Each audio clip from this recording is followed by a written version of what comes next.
tampaTVshowEnivironmentalInst production.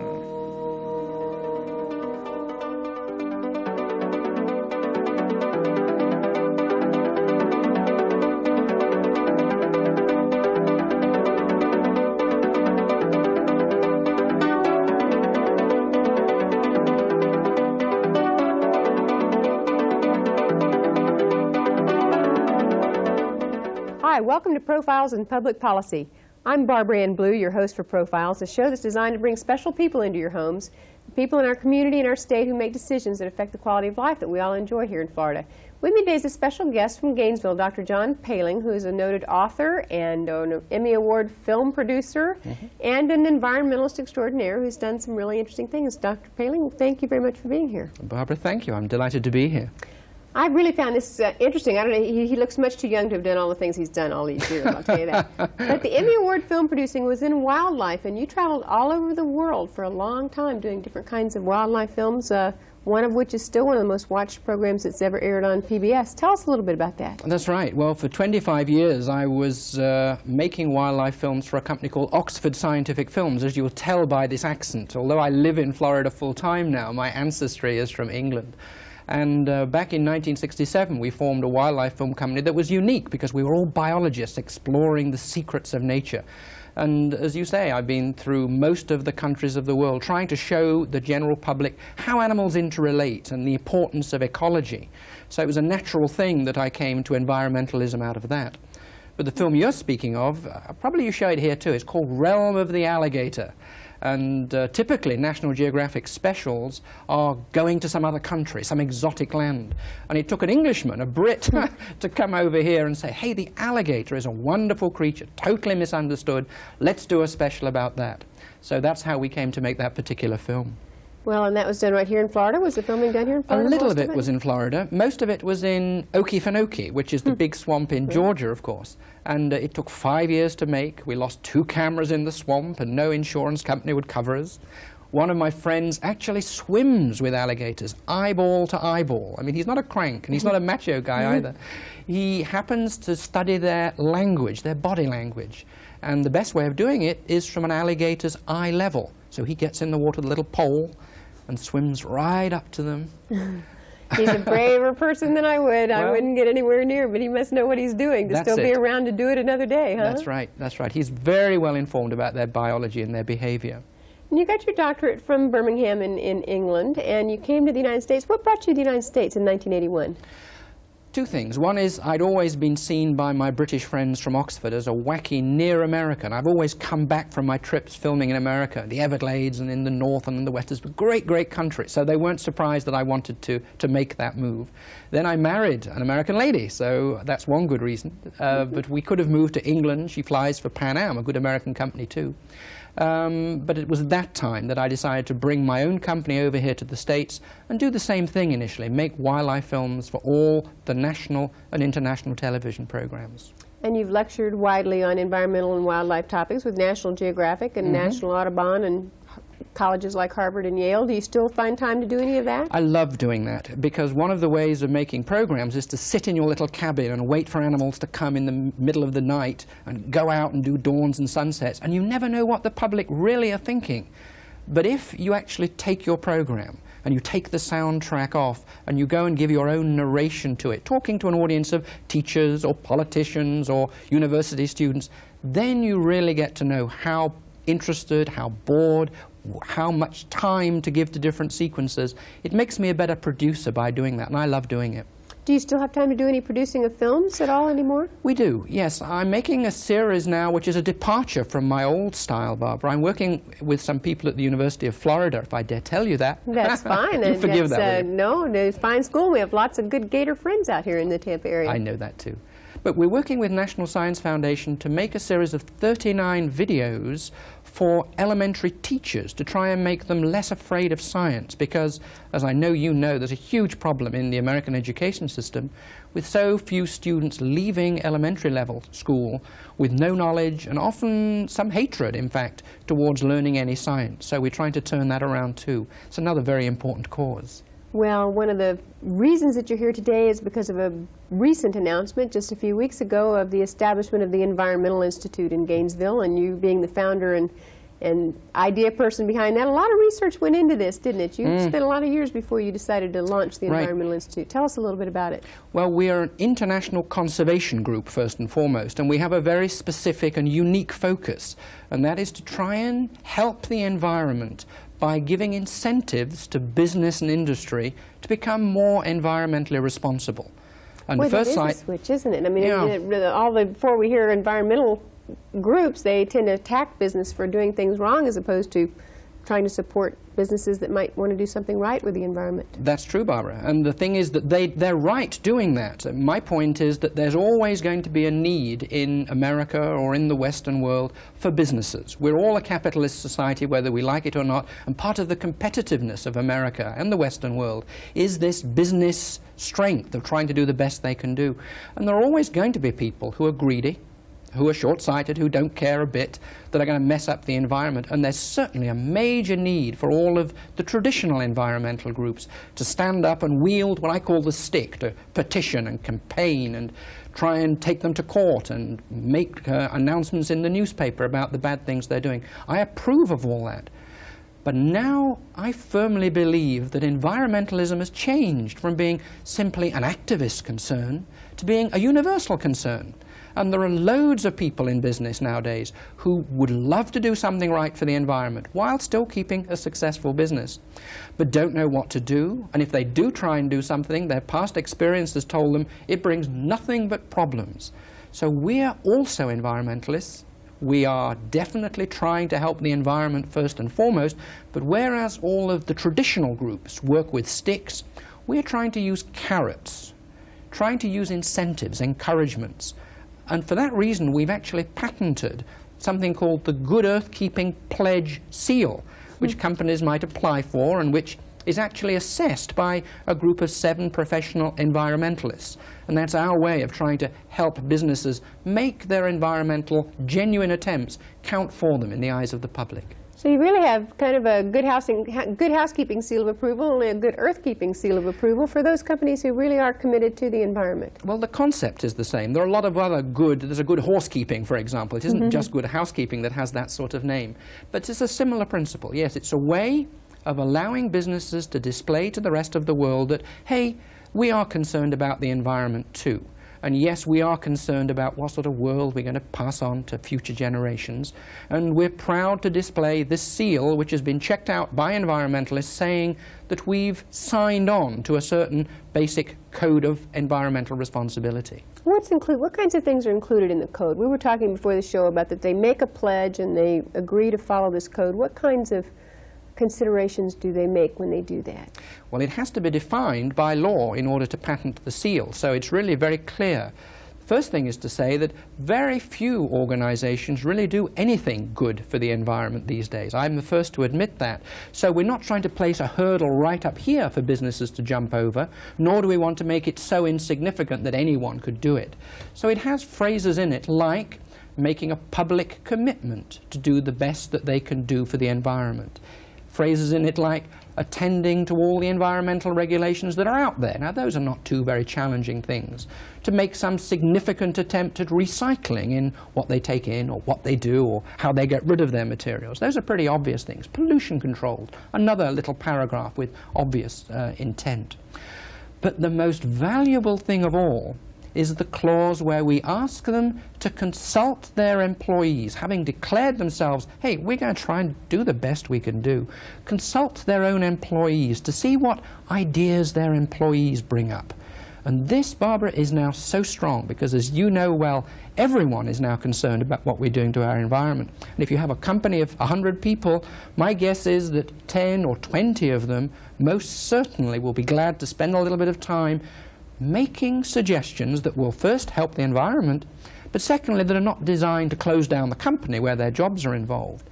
And if we can ensure that the management listens to that, if they've made the commitment, I think they will, then I think there's a foundation for major steps forward, helping the business, helping the environment just as much.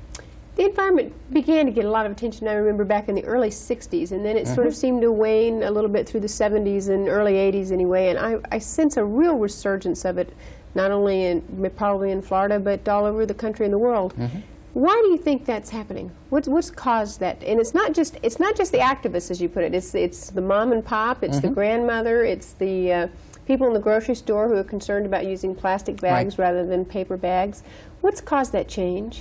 It happens little by little, and I'm sure the root cause of it is simply the increase in human population. That's a very hard thing to combat, but the figures are astonishing. Let me just run through some for you. From the time that life ever started on Earth, 4 billion years ago, until the year 1850, it took all of that time to get 1 billion people on the world at any one time. Only took 80 years for the next billion, 30 years for the next, 11 for the next, 8 for the next, and suddenly we're 5+ billion people, and in 30, 40 years we'll have doubled our population. Now everyone is really in need of being an environmentalist. You see, our view is that the Environmental Institute wants to sit down at the same side of the table as businesses. We want to focus on businesses because they do most to the environment. They use most resources. But frankly, it's you and it's me and it's everyone out there that needs to play their part too. And we believe that we stand most to gain by working cooperatively with those businesses that are trying their best to do the right thing. What kind of receptivity? I know yours is a membership organization, a nonprofit organization, a membership organization. What kind of receptivity have you gotten from the larger community since your announcement a few weeks ago? We've been bowled over. I spent 3 years working this out, trying to give the idea away, talking in France and in Germany and England and Australia and Canada to other countries that are doing great things for the environment and business, put this idea together. And as I think you know, 2 weeks ago in New York City we announced it. We can't answer all the calls properly that are coming from it. Funnily enough, the television interviews and the press interviews that we give, about 1/3 of those as organizations have looked at the papers that you have, and they are themselves considering joining. And that's not just as a kindness to some strange visitor. It's clear that there is a big need out there in ordinary people to do something right for the environment. It's not take the extreme view. There's a middle ground view where we can all gain if we talk sensibly together. If a business is interested in joining your organization, what kind of services might they be able to get from that membership, or what would they expect from that membership?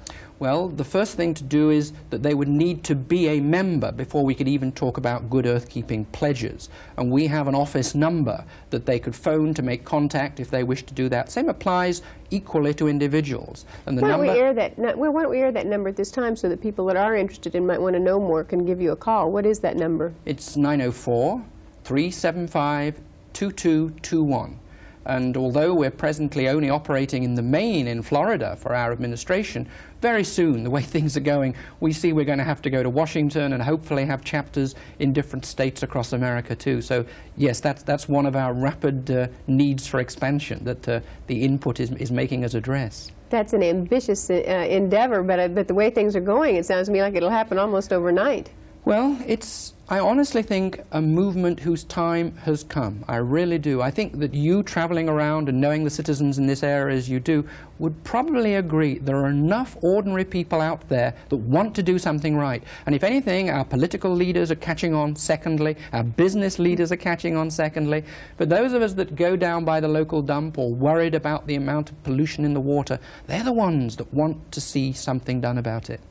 I always think of myself as kind of a good barometer of what's going on, and I know that my awareness of all this is really heightened in the last year or two, and even little things from changing back from plastic bags to paper bags, or not using disposable razors, and turning water off when I'm brushing my teeth. Little things, but my little part of it.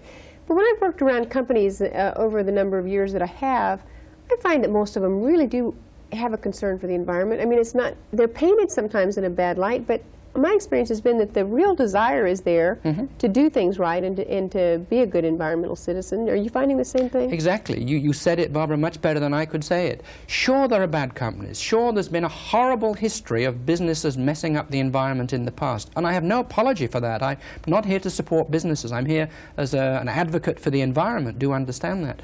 But if we're reasonable, I think we human beings that live on this earth have to recognize that we need a home. We use a vehicle. We use television sets with electronic components in there. We're all part of the problem. We have to be part of the solution too. And I think when you ask why is it suddenly happening and that we're getting this awareness, it's partly numbers.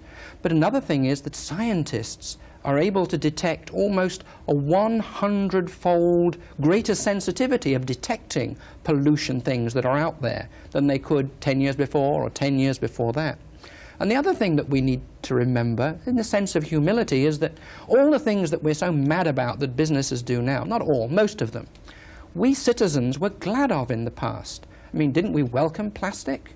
Didn't we welcome insulation like polystyrene foam? Didn't we welcome CFCs, this Freon that helps keep our refrigerators working and hospital supplies fresh and our food fresh? Didn't we welcome asbestos?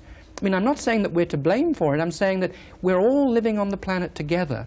And I think the time has passed, the era has passed, when businesses and environmentalists are going to gain that much more by constantly confronting each other. I tease my friends saying we want eco-glasnost now. That's what we're after. What is eco-glasnost? I saw that in one of your articles. It'd be wonderful if the planet would have eco-glasnost. What would that mean to you? It's the same thing as the Berlin Wall coming down. We have these stereotypes as if there's an us and a them. And when you finally break the wall down and look, we're all us. We're all us. And in the case of the environment, it's no longer valuable for us to look for the enemy over the hill, because the enemy is every one of us. We all play our part in consuming and using the Earth's resources. Can I give you a statistic? This changed my life. When I first, 3 years ago, decided, hey, I've had this great career as a wildlife photographer, I've seen the animal numbers reduce in Africa, I've traveled across the world, and I've seen the environment being broken down and spoiled. I'm sad to tell you, natural history has exactly that meaning to a wildlife photographer. I set about deciding what I should do as one individual. And I thought, first of all, the rainforest. I mean, you know, you're very well read. 1/4 of the world's animals live in the rainforests. In the last 30 years, we've lost 30% of them. A terrible plight. Then I thought, well, no, the real problem is population. We should look at starving people in Ethiopia, and that's where I should give my time. And then this one statistic hit me. 6% of all the world's population is the USA, and yet we consume 33% of all the world's resources. So if I'm really being honest with myself, then it's probably more important to focus my attentions here in America and the Western world. I mean, the Western world figures are something like 40% of the world is industrialized world, and they use 85% of the world's resources. You know, a child from Tampa, when he grows up, will have a couple of cars perhaps and a television, is going to have more impact on the environment than 100 children in Ethiopia or down in Brazil. And so that's why I've come to focus using carrots with the Environmental Institute to try and impact on the environment, first goal, by helping those businesses that want to take those first realistic, sensible steps. That's what we're about. And if a business calls you up and they say that they're interested in becoming part of the Environmental Institute, what would you tell them? What would you tell them what would you do for them specifically? First of all, I would say that what we're not interested in is becoming their public relations agent and doing something which is really just as a glib thing they're going to try and sign on to and do nothing about. If that's what they're after, that's not what we're about. I would try and, first of all, go and visit them if they joined as a member, and make sure that at least their leaders knew that there was a problem out there. Now, you know, in the media, there's confusion in many people. Is global warming really a problem? Is acid rain as bad as they say? What's the evidence you've seen? People don't know what to believe or what they can do about it. So I would tell them that. Then I would show them our newsletter, which we produce in a quarterly manner, which gives them perspectives about how other businesses are gaining by the greening of America. This is to say that companies that do make a commitment to their employees and to the public to try and do something right always have done better. It might cost a little bit more, but we can help them make that count to their competitive advantage. So we offer them to do that. Then again, we will show them the Good Earth Keeping Pledge, because that's our main incentive, and ask if they'd like to sign on to that, put it into action, because signing on of itself really means very little. Then to report to us when they think they've complied, they've done something about it, and then we check them out with our Board of Assessment. Do you have a monitoring system? I was going to ask, and if somebody gets the Good Earth Keeping seal, Yes. as such, is it there forever, or do you monitor it on a regular basis, or do they have to reapply on a regular basis? No, it's designed for 1 year at a time, and then they have to reapply. But you see, what we have on the Good Earth Keeping Pledge is the words underneath it, since, and then the year they first join. So what I tell business people, frankly, is the world is becoming environmental, and the sooner you join, the better. So if someone's going to do it, why not be the first rather than the last? And if they join, they might as well say they're a charter member since the year 1990. And then providing we do check them and they continue to comply, and we will increase the hurdle, we admit this, year by year with greater environmental knowledge and practicality, then they can keep the same initial date. So that's how that will work. Do you think someday that might end up being translated to products where that Good Earth Keeping pledge or Good Earth Keeping seal might actually end up on environmentally sensitive products that we purchase in our store, so that a consumer could walk in and find out that this product is produced by a company that's environmentally sensitive? Yes, Barbara, that would be a great thing. It already happens in other countries. I don't know whether you know that. That's one of the ways, by traveling around the world, as I've been lucky enough to do, you can get the best of the experience of other countries. I mean, this 1957, go back there, the West Germans have had a product seal which was put together by the unions, the heads of businesses, the government and environmentalists working together. This phrase, working together, is where the growth is now in the world. And now there are something like 1,350 different projects in West Germany which have this little Blue Angel seal, and the public know it. 87% of the public preferentially will buy that.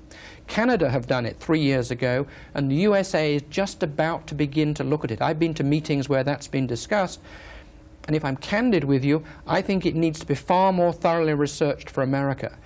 The Environmental Institute is very much for long-term solutions, not panic pressures because of Earth Day. We do need product seals down the line, but they need a great deal of investigation about the lessons of those countries that already have seals that are working. And I'm a little bit cautious that some people in America see the benefit, and I support the benefit, but might try and get off too quickly just because there's a sudden public upsurge of interest through this great Earth Day on April the 22nd.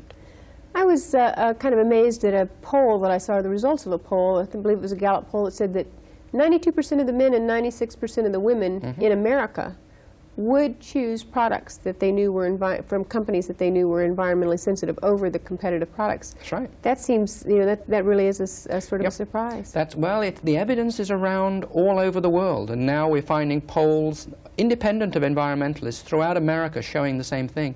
And any business person that doesn't recognize that the community that buy their products or the business world in which they operate hasn't changed the terms of reference and the expectations, then I think that they're doing a bad service to their own company. I mean, I think it's environmentally ethical that they should look after the environment for the next generations and for us all. It's actually smart.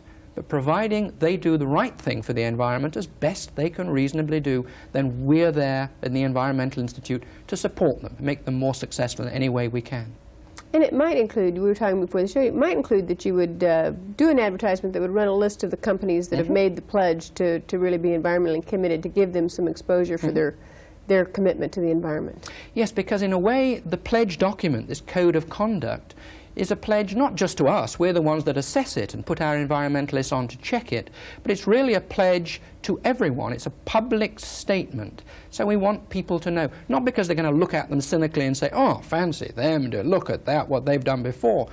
There's no individual, sadly not me, and with respect, possibly not you, that's perfect environmentally. That doesn't mean we excuse the bad, but we have to get real. We really, what mother would ever try and influence the attitudes, the beliefs or the values of her child simply by using sticks?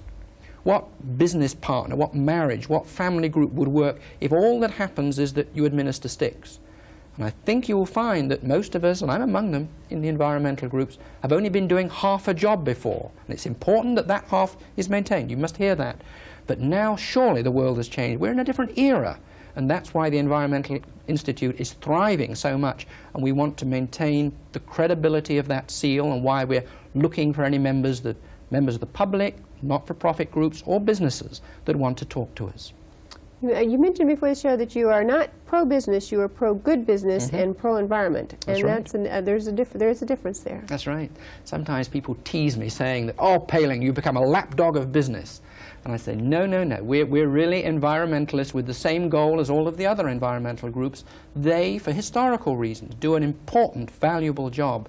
but there's a whole world of people in business that want to do it right. Give them a chance. What's reasonable? And when they do it, for heaven's sake, don't they deserve at least acknowledgement for it? So that's really where we're from. In fact, I tease them. I say, if you're going to be a pack of yapping hounds outside the door, which is what business people tend to see traditional environmentalist activists as, they won't give them a hearing. But if we are a lapdog, then we're sitting in the one place where with one specific bite we can bring the organization down to the ground. And that's not a bad power position to be in if it comes to that. No, it's not. We're getting close to the end of the show already, but what are your long-range plans? What do you think, where do you think the Environmental Institute will be 5 years from now? I think we will be with chapters in every state. I think we will be recognized by something like 30% of America with the Good Earth Keeping Pledge seal. If I'm candid with you, I'm sure we'll have signed on some organizations that have genuinely tried their best and have fouled up. You know, we don't have all the answers. We're not going to stop the mistakes, nor do I want them to happen. But if I'm honest with you, I'm about the real world. I'm not after perfection. I'm after a significant improvement in the name of the environment for what we're doing to our world. And I think by then we should have a powerful board of directors here in America. And frankly, since two of us on the board of directors are based in Florida, I would love to see Tampa and the Florida area be the starting focus of all our efforts in numbers. Although we're working literally worldwide, there's every reason, with all our problems in Florida, with all the growth in Florida, for us to seize this new philosophy and make it a success here in Tampa and elsewhere in Florida too. Do you go out and speak to companies on a regular basis to talk about this, and chambers of commerce, I'm sure, would be good vehicles for this message as well? Because I was a wildlife photographer those 20-odd years, I have about 80 finished films that I own, so I can take off the narration from those lovely animal films from around in Australia and the Everglades and most other beautiful places in the world, and I can use excerpts of those to talk the environmental message. And so, yes, I'm doing that all over the world. And in fact, that's how I came to this very philosophy. I was surprised how often I was being invited to business groups, big industries, to go and give my environmental message to them. And that made me realize, hey, these enemies may not be enemies. You meet their wives and they're worried too. There's a big change in the world, and we who are leaders of the environmental movement need to embrace it. We need all the friends that we can to help the environment now. Well, Dr. Poehling, we're glad that you've started the Environmental Institute, and we're glad you could come join us today on Profiles in Public Policy. Our guest today on Profiles has been Dr. John Poehling, who is the founder of the Environmental Institute and a faculty member at the University of Florida, and a cinematographer extraordinaire, and author, and any number of other things. And we're just delighted you could come share this story with us. Thank you again. Thank you. I've enjoyed being here. And thank all of you at home for joining us on Profiles, and I hope you enjoyed the show as much as I enjoyed it, and that you'll come back and join us again next week. In the meantime, have a terrific week out there. Bye-bye.